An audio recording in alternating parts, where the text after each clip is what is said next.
आइए आप लोगों के सामने आज क्लास 9 का मोशन चैप्टर के बारे में डिटेल हम चर्चा करते हैं। ठीक है, जिन बच्चों का क्लास 9 में मोशन चैप्टर छूट गया है या किसी वजह से उनका मोशन चैप्टर क्लियर नहीं हो पाया है ना, मोशन चैप्टर छूट गया है या मोशन चैप्टर क्लियर नहीं हो पाया है या डाउट है किसी भी प्रकार की, तो आइए आज उसको हम क्लियर करते हैं एक बेसिक कमांड दे करके। ठीक ना, बेसिक कमांड क्या है? हम बात करने जा रहे हैं मोशन। चैप्टर क्या है? मोशन। और सबसे बड़ी बात है बेटा, इस मोशन चैप्टर में हमें यूनिफॉर्म एक्सेलरेशन मोशन के बारे में पढ़ाई करनी है। यूनिफॉर्म एक्सेलरेशन मोशन के बारे में पढ़ाई करनी है, ये सबसे बड़ी बात है। मतलब हमें वन डायमेंशनल, जैसे मान लो कोई ऑब्जेक्ट है और वो ऑब्जेक्ट इस एक्सिस में मूव कर रहा है, इस एक्सिस में, तो ऑब्जेक्ट का कोई एक स्पेसिफिक मास हो जाएगा और वो जो ऑब्जेक्ट जहां से स्टार्ट करेगा चलना, वो उसकी कौन सी वेलोसिटी होगी? इनिशियल। वो उसकी अपनी पर्सनल इनिशियल वेलोसिटी होती है और इस इनिशियल वेलोसिटी के साथ वो ऑब्जेक्ट इस डायरेक्शन में with acceleration and with respect to time move करता है। कोई भी ऑब्जेक्ट अपने ओरिजिनल डायरेक्शन में मूव करने के लिए सबसे पहले एक इनिशियल केस वैल्यू से स्टार्ट करता है और मूविंग डायरेक्शन में यूनिफॉर्म डायरेक्शन के साथ मूव करता है। ठीक है, तो बेटा इसके लिए सबसे पहली बात आती है कि हम इनके सारे कॉन्सेप्ट को जानें। देखो कॉन्सेप्ट के अंदर क्या क्या चीजें आती हैं। देखो कॉन्सेप्ट के अंदर पहली चीज आती है डिस्टेंस, दूसरी चीज आती है डिस्प्लेसमेंट, तीसरी चीज आती है स्पीड, चौथी है वेलोसिटी, पांचवी चीज आपकी आती है, इन सबके साथ टाइम का डिपेंडेंसी होती है, और इसके बाद आता है एक्सेलरेशन। इन सारे पॉइंट्स को अगर आप जान रहे हैं बढ़िया से, तो इस चैप्टर के अंदर आपको किसी भी प्रकार की प्रॉब्लम क्रिएट नहीं होनी है। ठीक है, सारे बच्चे इस बात को जानते हैं कि सारी की सारी क्वांटिटी जो है, ये जो सारी की सारी क्वांटिटीज हैं, ये क्वांटिटीज कुछ बेसिक क्वांटिटीज सम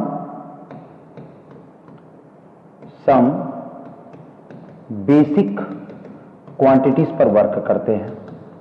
सम बेसिक क्वांटिटीज पर वर्क करते हैं। वो वर्क कौन कौन से होते हैं आप सबको पता होगा। वर्क होता है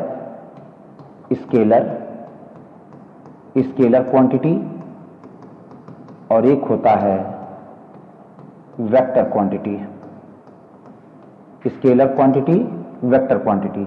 स्केलर क्वांटिटी के अंदर कौन कौन लोग आते हैं ये भी आपको पता होगा।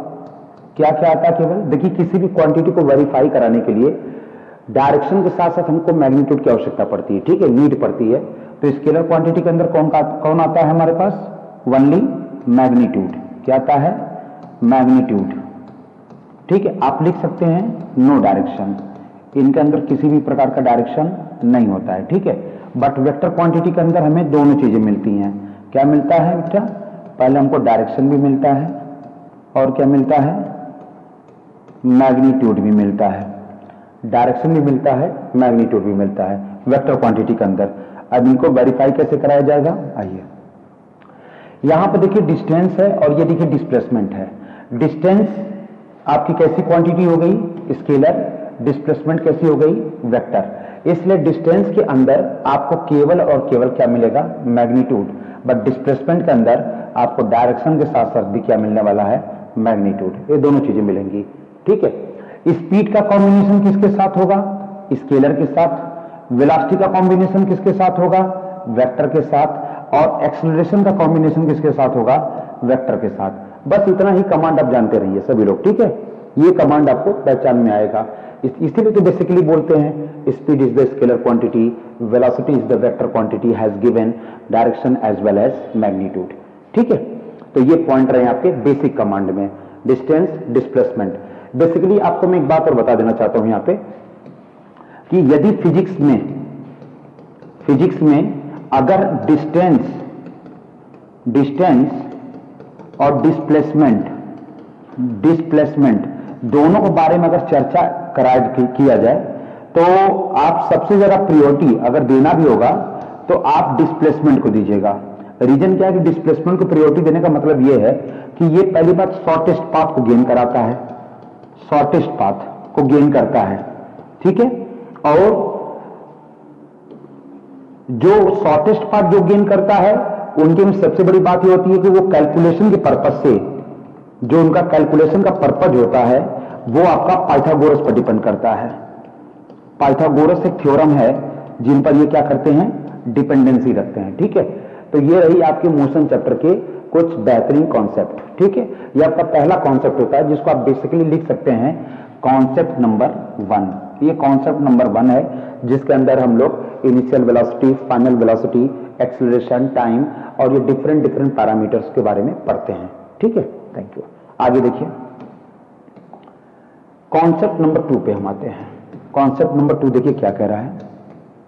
देखिए कॉन्सेप्ट नंबर 2 में आता है टाइप्स ऑफ मोशन।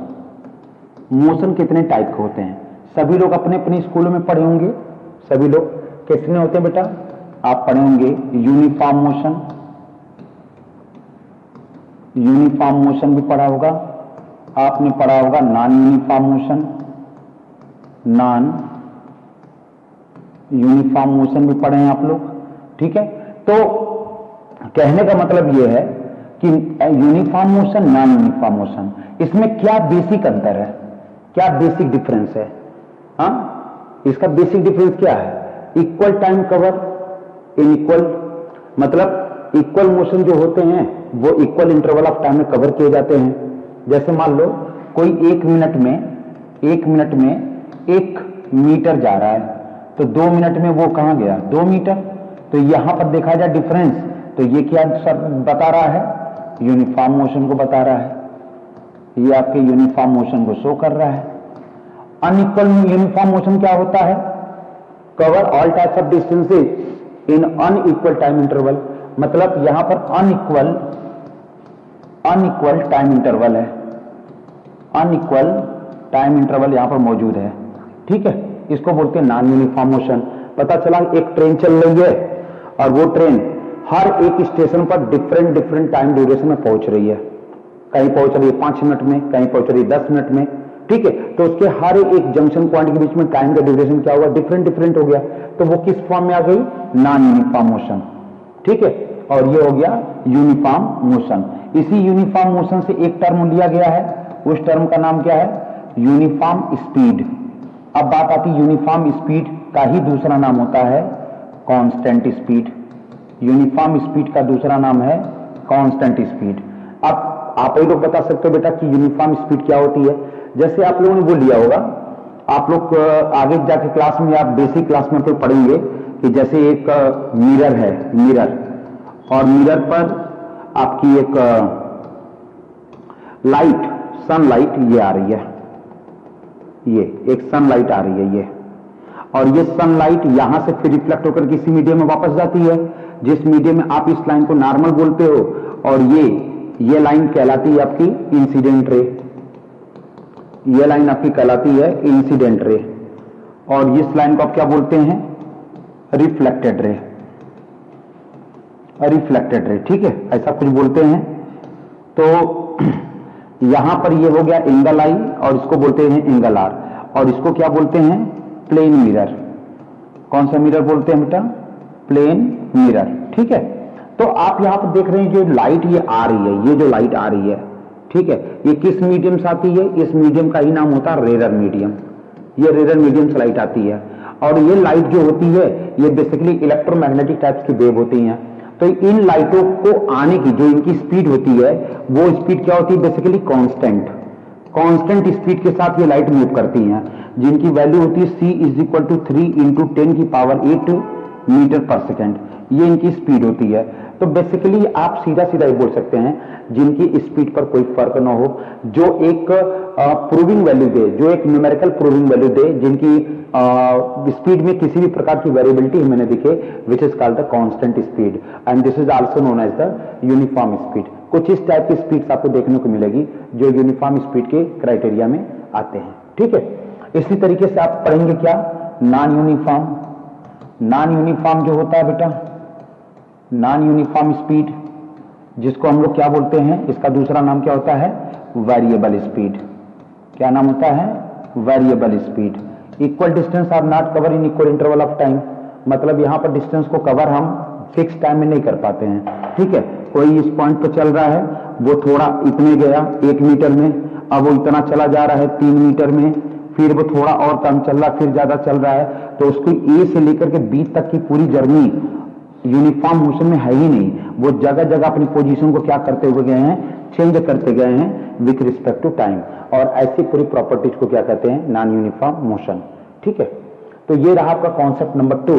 और इसमें याद रखने वाली सबसे इंपॉर्टेंट बात है कि डिस्टेंस और डिस्प्लेसमेंट के साथ साथ स्पीड का और वेलोसिटी का कैसा रिलेशन होता है। बाकी आपके बुक्स में सारे नोट्स लिखे गए हैं, लेकिन कॉन्सेप्ट जरूरी है। आप चीजों को पहचानो, चीजों को जानो कि कौन सी स्पीड, किस टाइप का मोशन, किस टाइप का क्राइटेरिया, कौन सा पैरामीटर कहां पर यूज होता है। ठीक है, आइए आगे चलते हैं। Concept number 3।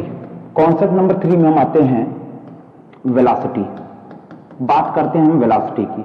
आप सबको पता है velocity is the vector quantity, जिसकी यूनिट क्या होती है, मीटर पर सेकेंड। इसकी यूनिट क्या होती है, मीटर पर सेकेंड। ये किस में आती है, एसआई। और इसकी जो छोटी यूनिट होती है वो क्या होती है, सेंटीमीटर पर सेकेंड, जो किस में आता है, सीजीएस के क्राइटेरिया में आता है।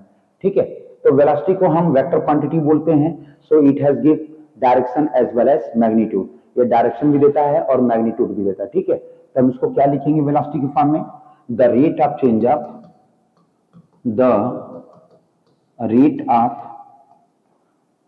Of displacement, the rate of change of displacement with respect to time are known as velocity, are known as velocity। बाकी it's represented by capital V and its SI unit is meter per second, और CGS क्या होती है, centimetre पर second. ठीक है, तो velocity का फार्मूला देख सकते हैं बेटा, V is equal to ds upon dt भी आप देख सकते हैं इसको, ये भी वेलोसिटी का ही फार्मूला है।